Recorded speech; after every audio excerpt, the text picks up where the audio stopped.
Where do you stand on that as a sort of, with your scientific background, this idea of, is truth just in the objective world, or can truth be Hmm. seen as, can truth be defined by its function, by its utility, by its effectiveness for our happiness or for our flourishing? Like, where do you stand in that? Hmm.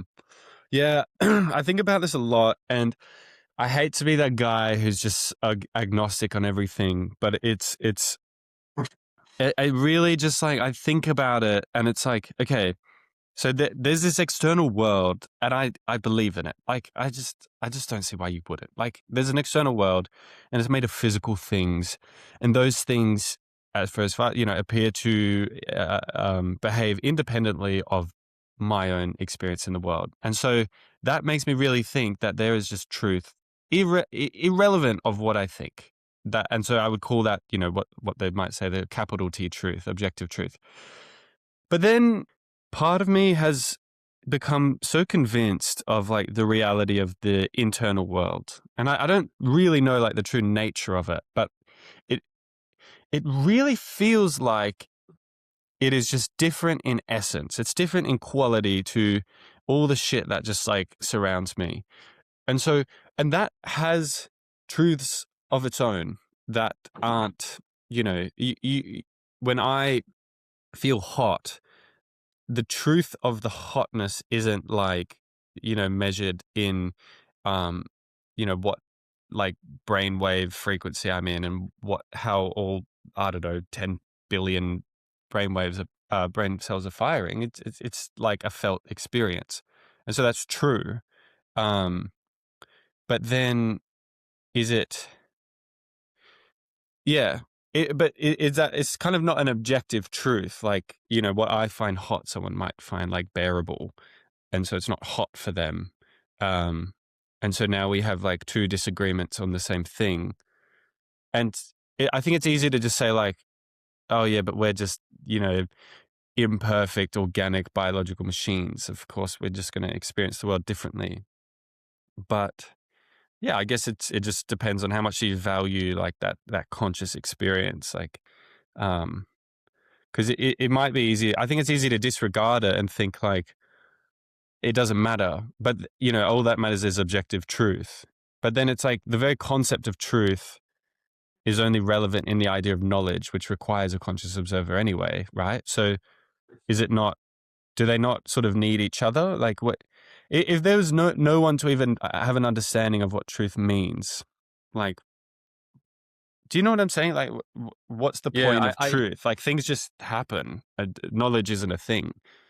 it's almost like they're two separate worlds that must have a symbiotic relationship in a way for them to both exist. You can't have one without the other, and you have to consider both. And I think when we're trying to think about a philosophy of truth, just looking at the external world, it's like we're trying to squeeze both sides into a gap that's not big enough. And actually, there's a whole nother world, this internal world, that is sort of turned down or looked down upon because of the mysticism that comes with it, and the connotations around mysticism in today's Mm. world, and the connotations around things that cannot be known really intellectually, but with the intellectual mind anyway. But I sit in this debate very much on the side of some of the stuff that Carl Jung wrote.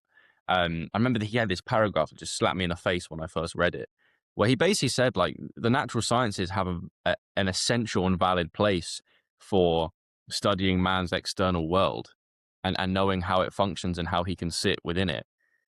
But religion and mysticism and those topics look at the internal world of man, which is just as valid and essential, but you can't sense it with your external perceptions. You can't feel it, you can't taste it, you can't smell it, but it's there. And it's the world of imagination, and it's the world of story that is so salient to us when we're children and we don't question it.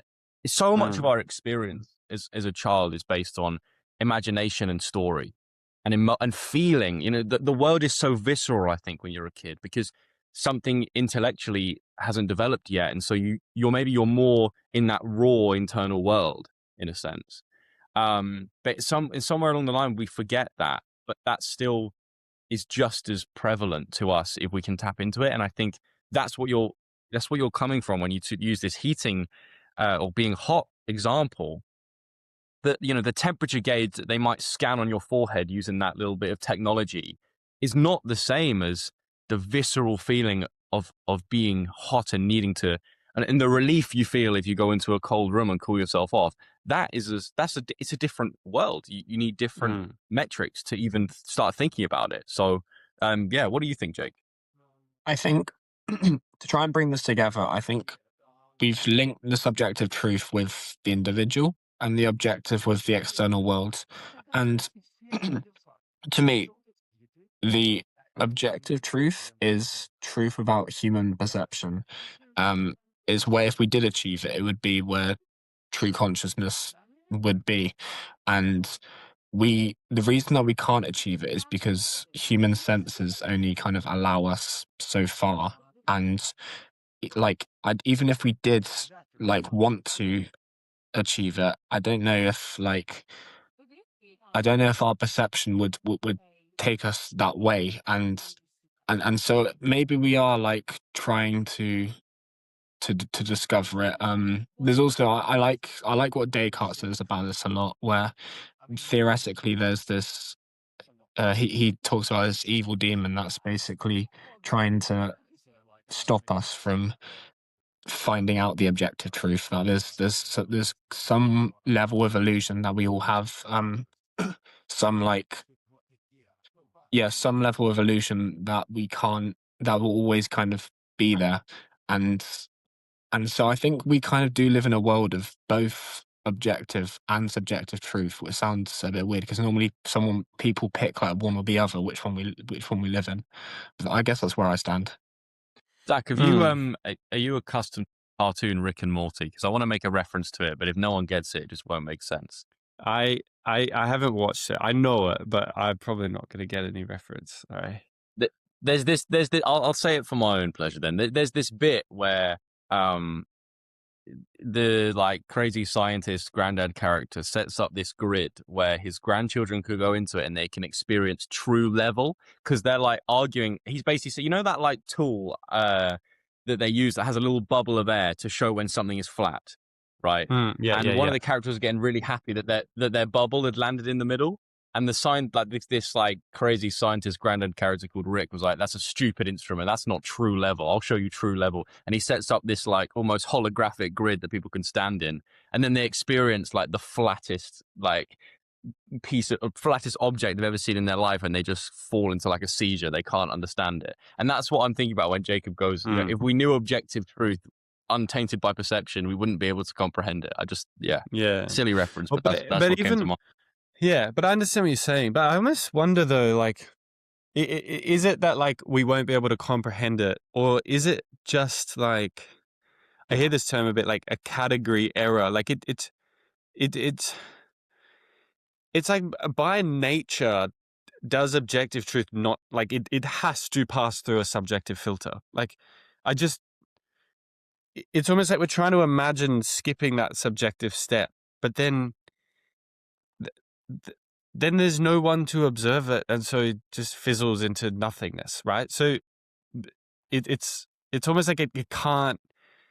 Objective truth cannot exist without the subjective seer. But I want to make a point that doesn't mean the objective world doesn't exist without a seer. It just means that, you know, what we're talking about, this concept of truth is unique to that